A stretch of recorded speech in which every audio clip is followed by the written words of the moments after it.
మీరు తీసుకునే అదే మందులు, అదే నాణ్యమైన మందులు, కానీ సగం ధరకే. అవును, మెడ్‌ప్లస్ బ్రాండ్స్‌పై 50-80% తగ్గింపు. కిడ్నీ పాడైతే ప్రారంభంలో వచ్చే సంకేతాలు ఏ రకంగా ఉంటాయి? వాటిని ప్రారంభంలోనే గుర్తించడం వల్ల మనకి ఏమైనా ప్రయోజనాలు ఉంటాయి? దాదాపుగా శరీరంలో ఉన్నటువంటి చిన్న చిన్న మార్పులని శరీరము కప్పిపెట్టాలని ప్రయత్నం చేస్తూ ఉంటుంది. ఎందుకంటే మనిషి యొక్క దైనందిక కార్యక్రమాలను కానీ, జీవ ప్రక్రియలను కానీ డిస్టర్బ్ చేయడం శరీరం కానీ నిజంగా చెప్పండి ప్రకృతి యొక్క ధర్మం కాదు అది. సో కాబట్టి కప్పిపెట్టాలని చేసే ప్రయత్నం కొన్ని సందర్భాల్లో వికటిస్తుంది. శరీరం కొన్ని సంకేతాలు చాలా నిశ్శబ్దంగా కొంచెం ఆలస్యంగానైనా ఇస్తూ ఉంటుంది. ఆయన కూడా తీసుకోవడం కొన్ని సందర్భాలు తప్పు చేస్తాం. మనకు బాగా తెలిసిన వాళ్ళు చాలా మేధావి, చాలా మంచిగా ఉంటాడు, శరీరం పట్ల చాలా అవగాహన ఉంటుంది. కానీ ఆయన సడన్గా ఉన్నపళంగా తెలుసుకోవడంతో క్యాన్సర్ 4వ దశలో తెలుసుకున్నారు అనగానే ఆశ్చర్యం అవుతుంది. 4 దశల దాకా అతను ఎలా చేశాడు అని. అదే ప్రాబ్లం కిడ్నీలో కూడా వస్తుంది. దాదాపుగా చాలామందికి 90% కిడ్నీ పాడైన తర్వాత తెలుస్తుంది. ప్రాథమిక దశలో తెలుసుకోవడానికి వాళ్ళకి పెద్దగా ఎటువంటి లక్షణాలు లేకపోవడమే పెద్ద ప్రధాన కారణం. మీరు అనుకున్నటువంటి చిన్న చిన్న లక్షణాలు సాక్షాత్తు ప్రత్యక్షంగా కిడ్నీకి సంబంధించినవి కాదు. ఉదాహరణకి నడుము నొప్పి అనుకుందాం. నిజానికి కిడ్నీ దగ్గర నడుము పై భాగంలో కిడ్నీలు ఉంటాయి, కానీ నడుము నొచ్చింది మాత్రం కిడ్నీ అని కాదు. నడుము నొచ్చిన వాళ్ళకి కిడ్నీకి సంబంధం కూడా ఉండదు బోల్డని సందర్భాల్లో. కొంతమంది కాకతాళీయంగా ఒకరిద్దరు కనిపెడతారేమో, లక్షల్లో ఒకరిద్దరు. కానీ దాదాపు నడుము నొప్పి అంటే వచ్చే వాళ్ళలో దాదాపుగా 99.99% కిడ్నీ జబ్బులు ఉండవు. కిడ్నీ జబ్బులు ఉన్న వాళ్ళలో 99.99 మందికి నడుము నొప్పులు కూడా ఏమీ ఉండవు. సో కాబట్టి మనకి ఇంకా వేరే విధంగా తెలుసుకునే అవకాశం లేదు. కాళ్ళ వాపులు అంటే కేవలం కిడ్నీ ఒకటే కాదు, మనం కాస్త ఎక్కువసేపు కూర్చున్నా నడిచినా వస్తాయి, కొంతమందికి మందులతో వస్తాయి. థైరాయిడ్ జబ్బులు ఉన్నటువంటి వాళ్ళకి, అలాగే గుండె లివర్ ప్రాబ్లం ఉన్న వాళ్ళకి కూడా కాళ్ళు వాస్తాయి. సో కిడ్నీ ప్రత్యక్షంగా ఇదే కారణం అని ఉండదు. దాదాపుగా కిడ్నీ అంటే మూత్రం అనుకుంటారు కాబట్టి కిడ్నీ పూర్తిగా 100% పాడైన తర్వాత కూడా మూత్రం ఇంకా చాలా మామూలుగానే వస్తూ ఉంటుంది. సో కాబట్టి మూత్రంలో మార్పు రాలేదు కాబట్టి వాళ్ళ కిడ్నీ జబ్బు ఉందని అనుకునే ఆస్కారం వాళ్ళకి లేదు. కిడ్నీ జబ్బులు అన్నీ దాదాపుగా కూడా ఒక ప్రధానంగా ఇది అని చెప్పగలిగే ఒక ఇతమిత్తంగా ఉండే లక్షణాలు లేకుండా ఉంటుంది కాబట్టి చాలామంది ఆలస్యంగా గుర్తిస్తారు. చాలా ఆలస్యంగా అంటే ఎంత అంటే దాదాపుగా 99% పాడైపోయిన తర్వాత. అప్పటికి కిడ్నీ చేసే కొన్ని కార్యక్రమాలు ఉంటాయి మన శరీరంలో. అందులో ఒకటి రక్తాన్ని తయారు చేయడం. రక్తానికి కావాల్సినటువంటి అందులో హిమోగ్లోబిన్ యొక్క ట్రాన్స్పోర్టేషన్కి కావాల్సినటువంటి ఒక హార్మోన్ కిడ్నీ ద్వారా తయారవుతుంది. ఇప్పుడు మనం బయటకు వెళ్ళాలి, ఇక్కడి నుంచి దూరం వెళ్ళాలంటే మనకు తప్పకుండా కారో బైకో కావాలి. అలాంటిది హిమోగ్లోబిన్ కూడా వెళ్ళాలంటే దానికి ఒక వెహికల్ కావాలి. ఆ వెహికల్ అంటే పదార్థం ఒక హార్మోన్, ఎరిథ్రోపాయిటిన్ అంటారు. దాన్ని తయారు చేసేది కిడ్నీలో. కాబట్టి ఎప్పుడైతే కిడ్నీ బాగాలేదో దాని తయారీ తగ్గిపోతుంది. న్యాచురల్లీ హిమోగ్లోబిన్ యొక్క ట్రాన్స్పోర్టేషన్ జరగదు కాబట్టి రక్తం తగ్గిపోతుంది. కాబట్టి తద్వారా వచ్చే రక్తహీనతతో వచ్చే కొన్ని లక్షణాలు మన కిడ్నీ జబ్బుగా అనుకుంటాం. కాబట్టి ఎవరికైనా కూడా అకారణంగా రక్తం తగ్గుతోంది, అకారణంగా వాళ్ళు ఆయుస్ పడిపోతున్నారు, చూస్తే కొద్దిగా రక్తం తగ్గినట్టు కనిపిస్తుందో వాళ్ళు తప్పనిసరిగా కిడ్నీ సంబంధించిన పరీక్షలు చేయించుకోవాలి. అలాగే కిడ్నీలో ఉన్నటువంటి ఇంకో ఇతరత్ర హార్మోన్ విటమిన్ డి.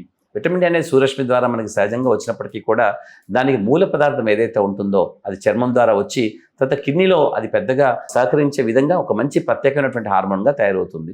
దాన్ని విటమిన్ డి హార్మోన్ అంటాం.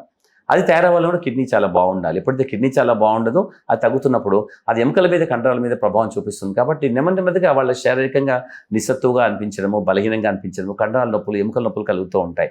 ఇవన్నీ కూడా చాలా ఆలస్యంగా జరిగే లక్షణాలు.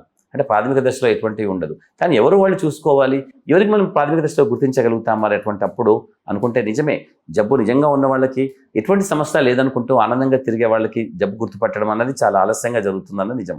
కాకపోతే మరి ఎవరైతే ముందు గుర్తుపట్టగలుగుతారు అంటే ఎవరైతే డాక్టర్కి వెళ్ళడానికి అవకాశం, ఆస్కారం ఉంటుందో వాళ్ళ ముందు కనిపెట్టే అవకాశం ఎప్పటికీ ఉంటుంది. కానీ వాళ్ళలో సైతం మనం తప్పు చేసి ఆలస్యంగా గుర్తిస్తున్నాం. ఉదాహరణకి మధుమేహం ఉన్నటువంటి వాళ్ళు, డయాబెటీస్, హైపర్ టెన్షన్ ఉన్నవాళ్ళు. డయాబెటీస్ ఉన్న వాళ్ళు తప్పనిసరిగా డాక్టర్ దగ్గరికి వెళ్ళినప్పుడు కొన్ని పరీక్షలు చేయించుకోవాలి. అంటే మీకు లక్షణాలు ఉండాల్సిన అవసరం లేదు, మీరు పరీక్షలు చేయించుకుంటే మాత్రమే మీకు జబ్బు ఉందో లేదో తెలుస్తుంది. కానీ 20 ఏళ్ళుగా నేను డయాబెటీస్ చూసుకున్నాను, పోనీ మీ కిడ్నీస్ నుంచి ఎప్పుడు పరీక్షలు చేయించుకున్నారంటే నా కిడ్నీస్ నుంచి ప్రాబ్లం ఏమీ లేదు అంటారు. అంటే లేదని కాదు, మీరు ఉందని చెప్పి ఊహించుకొని చూసుకున్నారా అంటే అది జరగదు. పోనీ మీరు ఏం చేశారు అంటే అడపదడప షుగర్ చూసుకున్నానండి, నాకు బాగానే ఉంది, 150, 190, 200, ఎప్పుడు 250 దాటలేదండి, ఓకే మంచిదే.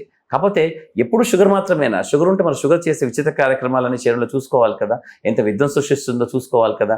షుగర్ అనేది కానీ బీపీ అని కానీ కేవలం ఒక అవయవానికి సంబంధించినటువంటి చాలా చిన్న జబ్బులు కాదు, శరీరంలోని ప్రతి అవయవానికి సంబంధించిన జబ్బులు. అంటే ఒక షుగర్ అంటూ జబ్బు అంటూ వస్తే అది కేవలం ఒక గుండెనో, కిడ్నీనో, మెదడునో కాదు, కండరాలని, ఎముకల్ని, నరాలని, చర్మాన్ని, మీ ఇమ్యూన్ సిస్టమ్ని సైతం, అంటే మీకు కనిపించని వ్యవస్థలు శరీరం లోపల ఏదైతే ఉంటాయో ప్రతిదాన్ని ప్రభావితం చేయగలుగుతాయి చెడ్డగా. సో కాబట్టి ఒక జబ్బు అనుకోకుండా ఒక జబ్బుల సమన్వయంగా అనుకోవాల్సి ఉన్నది చాలా మంచిది.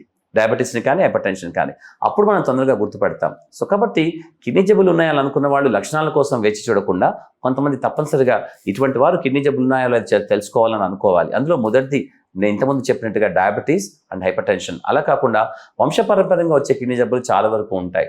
నాకు కొన్ని 3 తరాల వాళ్ళు ఉన్నారు నాకు పేషెంట్స్గా ఉన్నటువంటి వాళ్ళు. అంటే నేను తాతని చూశాను, తండ్రిని చూశాను, ఇప్పుడు మనవడిని కూడా చూస్తున్నాను.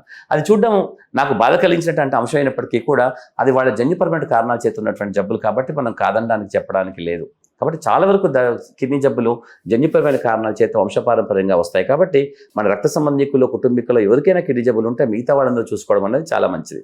అలాగే కొన్ని లక్షణాల చేత తప్పనిసరిగా వీళ్ళకి కిడ్నీ జబ్బు వచ్చే అవకాశం ఉంటుంది. స్మోకింగ్ చేసేవాళ్ళు ఉదాహరణకి, ఎందుకంటే కిడ్నీ రక్తనాళాల గుచ్చం లాంటిది. స్మోకింగ్లో రక్తనాళాలన్నీ దెబ్బతింటూ ఉంటాయి. కాబట్టి తప్పనిసరిగా రక్తనాళాల గుచ్చమైనటువంటి కిడ్నీ ఎక్కువగా పాడైపోవడం అన్నది తప్పనిసరిగా జరుగుతుంది. కాబట్టి వాళ్ళు చూసుకోవాలి.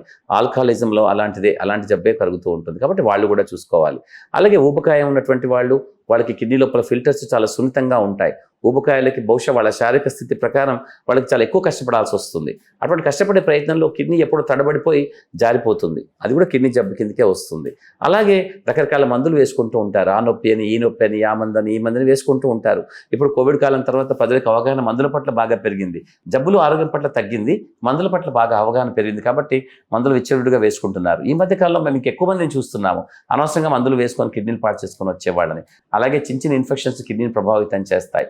ఇటువంటి వాళ్ళు అనుకోని పరీక్షలు చేయించుకొని కిడ్నీ జబ్బు ఉందని తెలుసుకోవాలి తప్ప కేవలం జబ్బు లక్షణాలు వస్తుందే చూడాలి అనుకోవడానికి లేదు.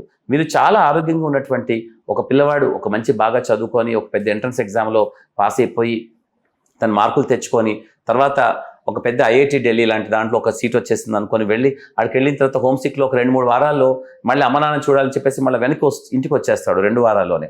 వచ్చేసిన తర్వాత ఉన్నపళంగా తనకు వాంతులు మొదలవుతాయి. బహుశా ప్రయాణంలో ఎక్కడ తినుంటాడో అక్కడ అనుకుని ఉంటారు. 2-3 రోజులు తగ్గకపోతే ఏంటని పరీక్షలు చేస్తే కిడ్నీలు పాడైపోయినట్టుగా రక్త పరీక్ష తెలుస్తుంది. కిడ్నీలు ఎందుకు పాడయ్యాయని అల్ట్రాసౌండ్ స్కాన్ చేసుకుంటే కిడ్నీలు చాలా కుచించుకుపోయినట్టుగా ఉంటాయి. వాళ్ళు ఆశ్చర్యపోతారు.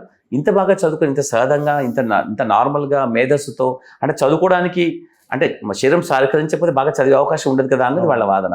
అటువంటిప్పుడు కిడ్నీ ఎలా పాడైందని అడుగుతూ ఉంటారు. జబ్బులు చాలా నిశ్శబ్దంగా ఉంటాయన్నది గుర్తుపెట్టుకోవడం అన్నది మనం ముందుగా ఉండాలి.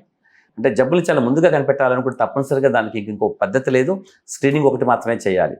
భారతదేశంలో ఉన్నటువంటి 140 కోట్ల జనాభాని స్క్రీన్ చేయడం అంటూ సాధ్యం కాదు. కాబట్టి నేను చెప్పినట్టుగా ఎవరికైతే వ్యక్తిగతంగా చాలా రిస్క్ ఉంటుందో, ఉదాహరణ నేను చెప్పినట్టుగా షుగర్ ఉన్నవాళ్ళు, బీపీ ఉన్నవాళ్ళు, రక్త సంబంధికుల కిడ్నీ జబ్బు ఉన్నవాళ్ళు, స్థూలకాయలు, స్మోకింగ్ చేసేవాళ్ళు, దీర్ఘకాలిక వ్యాధులు ఉన్నటువంటి వాళ్ళు అంటే చర్మ వ్యాధులు కానీ కీళ్ళ జబ్బులు ఉన్న వాళ్ళు ప్రత్యేకంగా కిడ్నీ జబ్బులకి లోనవుతారు. అటువంటి వాళ్ళు కానీ అదే పనిగా మందులు దీర్ఘకాలికంగా వాడుతున్న వాళ్ళు కానీ ఇటువంటి వాళ్ళు తప్పనిసరిగా కిడ్నీ సంబంధించిన పరీక్షలు చేయించుకోవాలి.